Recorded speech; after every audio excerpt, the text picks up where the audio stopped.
ஒரு ஆஸ்மா இருக்கிறவங்களுக்கோ, ஒரு சிஓபிடி நாள்பட்ட நுரையீரல் காற்று குழாய் அடைப்பு இருக்கிறவங்களுக்கோ, திடீர்னு ஒரு தூசி புகையில போயிட்டு ரொம்ப மூச்சு வாங்குது. இன்னேலர் எடுத்துட்டாங்க. அதுக்கு மேலேயும் மூச்சு வாங்குது. ஒரு மாரி திணறுற மாரி ஆகுது.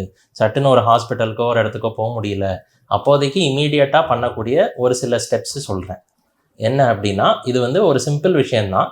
இப்ப உட்காந்துருந்தீங்க அப்படின்னா, கைகள இப்படி வச்சுட்டு, முன்னாடி சாஞ்ச மாரி வச்சுக்கிட்டு, ட்ரைபாட் பொசிஷன் அப்படின்னு சொல்லுவோம். முன்னாடி குனிஞ்ச மாரி வச்சுட்டு, வாயில வந்து மூச்சு விடணும். மூக்கு வழியா மூச்ச ஆழமா இழுத்துட்டு, வாய் வழியா வெளியில விடுறத உதடுகள சுருக்கிக்கிட்டு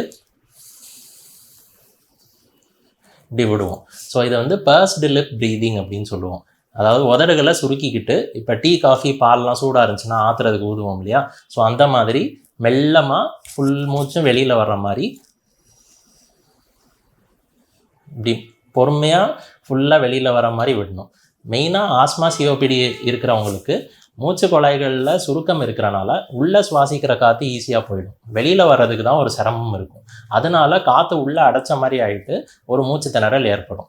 ஸோ இந்த உள்ள அடைச்ச காற்றை வெளியில் கொண்டு வர்றதுக்கு தான் இந்த வெளியில் மூச்சை ஊதுறப்ப உதட சுருக்கிக்கிட்டு ஊதுறது இம்பார்ட்டண்ட். ஸோ இது பண்ணுறப்ப என்ன ஆகும்னா, ஒரு சுருங்கின பாதையில் போகிறனால ஒரு ப்ரெஷர் டெவலப் ஆகும். அந்த ப்ரெஷர்னால உள்ளே அடைச்சிட்டு இருக்கிற குழாய்கள் கொஞ்சம் லேசாக விரிஞ்ச மாதிரி ஆகிட்டு உள்ளே சேர்ந்துருக்கிற காற்று வெளியில் வரும். ஸோ இது வந்து உட்காந்துருக்கிறப்ப இப்படி பண்ணலாம்.